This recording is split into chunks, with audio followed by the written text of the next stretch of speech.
La violencia en realidad en Ecuador es una problemática que hasta cierto punto ya está siendo incontrolable.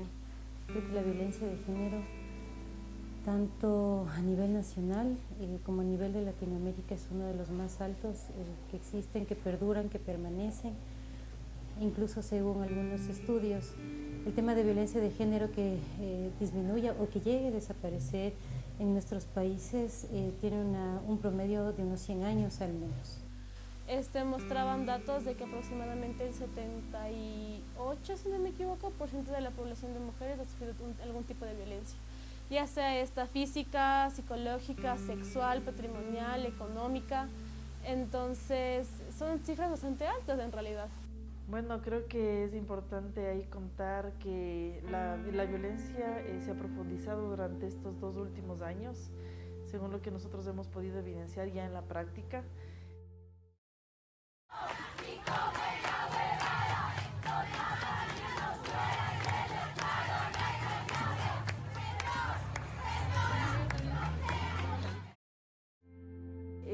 No tenemos todavía a nivel de jueces y algunos fiscales la formación suficiente en temas de violencia de género y el enfoque de género como tal. Y sí hay ciertas situaciones de revictimización, que no se logra comprender algunas situaciones de violencia, por ejemplo, psicológica. Las víctimas tienen que decir lo mismo 1, 2, 3, 4 veces de diferentes maneras, inclusive ante la presencia del agresor como tal. Cuando tenemos este tipo de procesos, las usuarias suelen llegar golpeadas. O sea, es como un impacto fuerte. Siempre hay un sentido de, no sé, se les mueven muchas cosas después de las audiencias.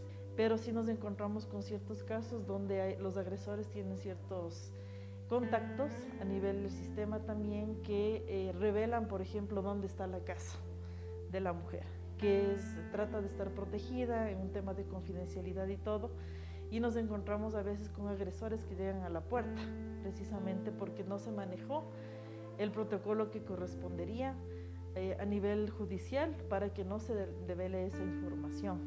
Y otros temas es estos testimonios recurrentes, ¿no? De volver a decir lo mismo, y es por esta forma que todavía no se logra sensibilizar el trato y que hay cosas que no se deben pedir nuevamente.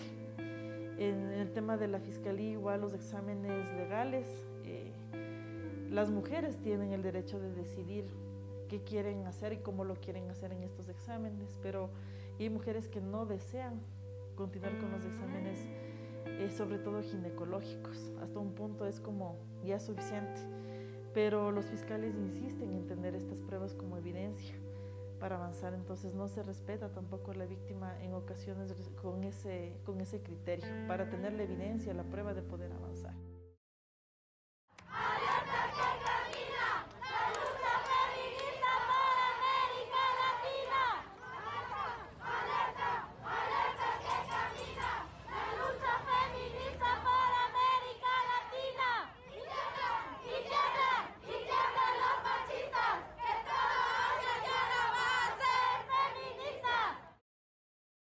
Tiempos son muy extensos y si es que no hay un abogado detrás en el que esté impulsando día a día, los procesos no surgen.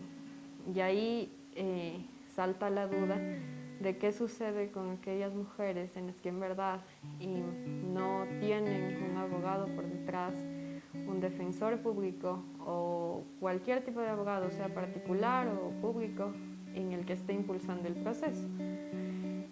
Cada vez es más evidente que lamentablemente la violencia se incrementa, no disminuye, se incrementa, y por eso es la necesidad de que los servicios y la información que en este caso tanto las casas de acogida como los centros de equidad y justicia y demás se les pueda brindar a las mujeres que están viviendo violencia a fin de que con esta información sepan cómo actuar o sepan a dónde acudir.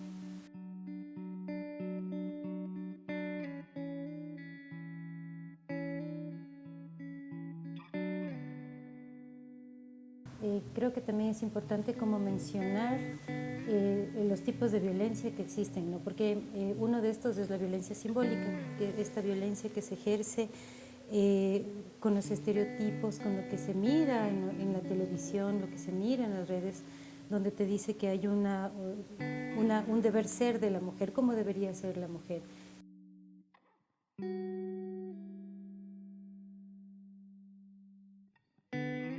Una situación que ha vivido una mujer en un momento personal e íntimo en segundos puede propagarse a otras personas y son formas también de ejercer violencia.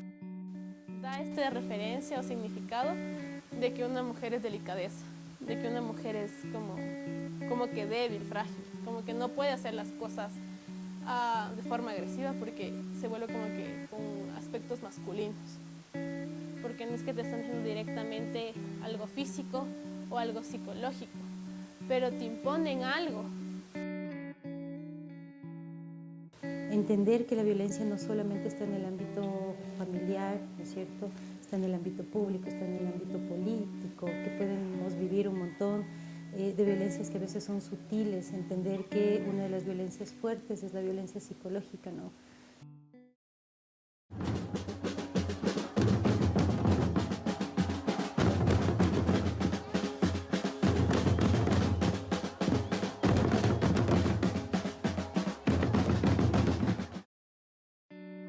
Igual como mujeres, gran parte de la población ha sufrido violencia sexual o algún tipo de violencia sexual. Y simplemente no hablamos. En la calle hemos recibido piropos o silbidos o estos de mamacita o como que te hace sentir incómoda. Te hace sentir más insegura de andar en la calle. Te hace sentir como que, ay, me están viendo, como anda más rápido, como que miedo no te puedes meter si pasa algo, o lo que sea.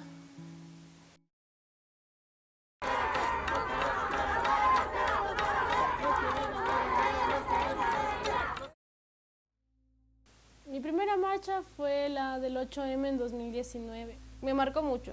Fue muy fuerte ese día para mí. Creo que el cartel que más me marcó, me acuerdo de ese día, es uno que decía: tranquila mamá, que estamos aquí todas juntas, sí voy a regresar.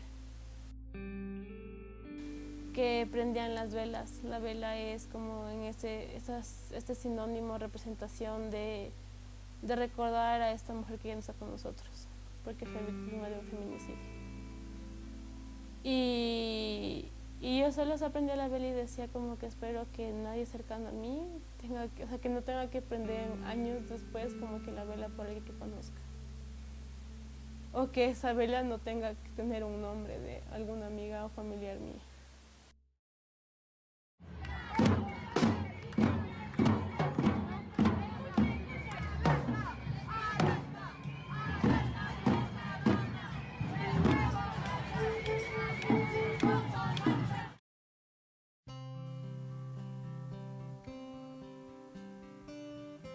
La Casa de la Mujer es un servicio de acogida. Está específicamente para poder atender situaciones de emergencia, situaciones de riesgo y donde hay una alta vulnerabilidad.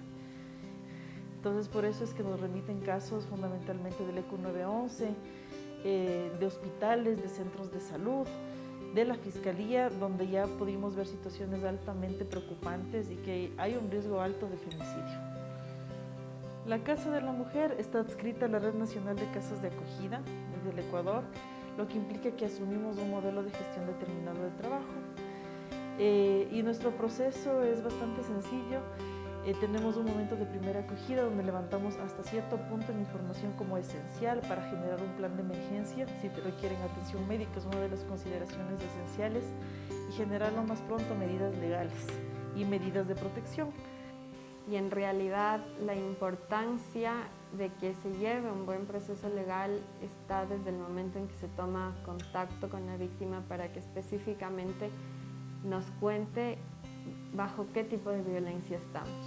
Con esto no estoy diciendo que cuando se le entrevista a la usuaria vamos a inmiscuirnos y volver a remover esos hechos de violencia que ella vivió, ni mucho menos revictimizarle, pero sí con el afán de saber colocar bien una denuncia.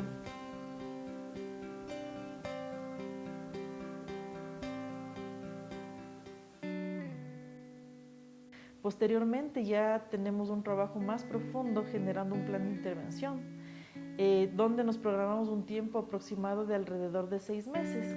Pero en el caso de la pandemia esto se ha ampliado. Generalmente la estadía de las mujeres es hasta 9-10 meses, porque son situaciones un poco más complejas de lo habitual. Y finalmente generamos un plan de salida, que es el plan de vida, es decir, cómo la mujer desde todo este proceso de intervención reestructura el cómo va a desarrollarse en adelante en los diferentes planos de su vida y obviamente acompañado también de medidas del proceso legal que corresponde, porque entendemos como ellas llegaron a un alto nivel de riesgo, el proceso legal es importante que se haya desarrollado hasta cierto punto para que al salir de la casa el riesgo sea mucho menor. Y al momento de salir generamos además otros procesos, que es de levantar alertas en el sector, en la comunidad donde ellos estén, para que estén pendientes de este caso con la policía, y generamos alarmas comunitarias para que se pueda conocer que hay una presunción de riesgo, ¿no es cierto? Y que hay que estar pendiente y atender de manera inmediata si existiese una alerta. Entonces ahí tenemos también una etapa de seguimiento, se puede decir, para garantizar y de alguna forma lograr que no haya nuevamente ese contacto con el agresor, que es bastante común.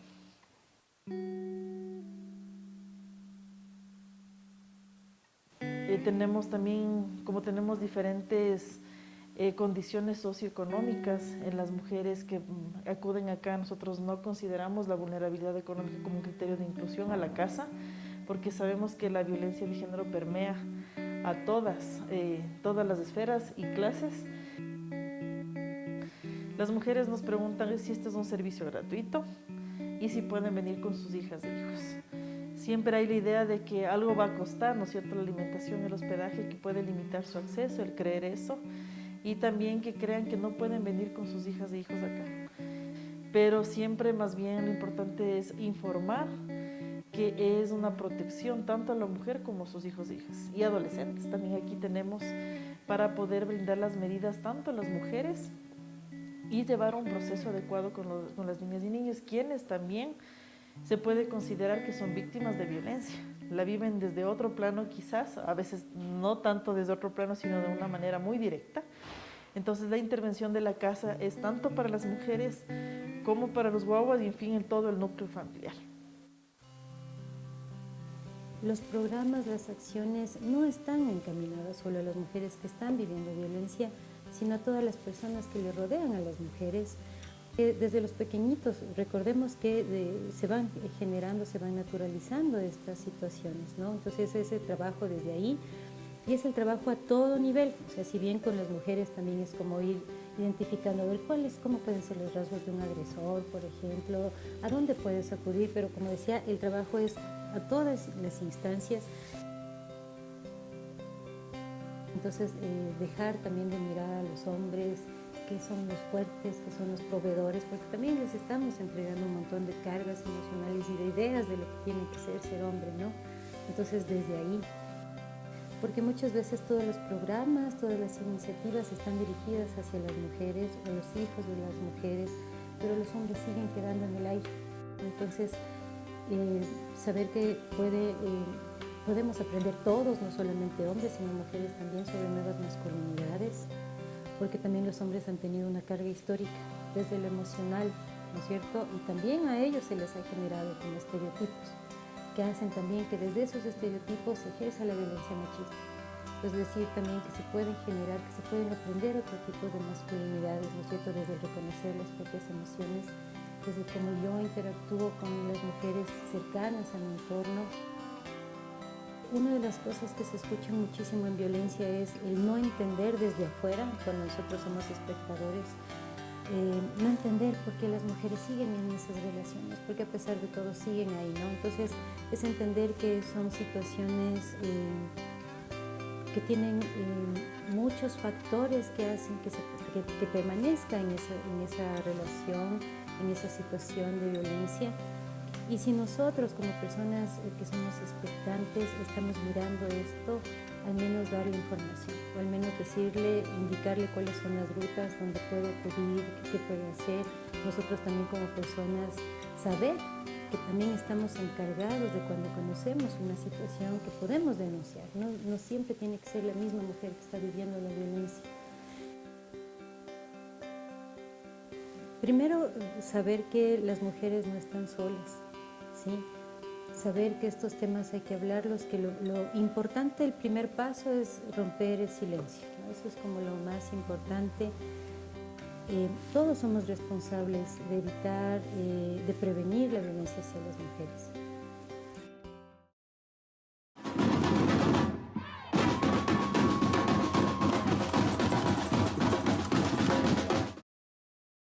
Hoy sí se nos va a escuchar o hoy sí nos van a ver.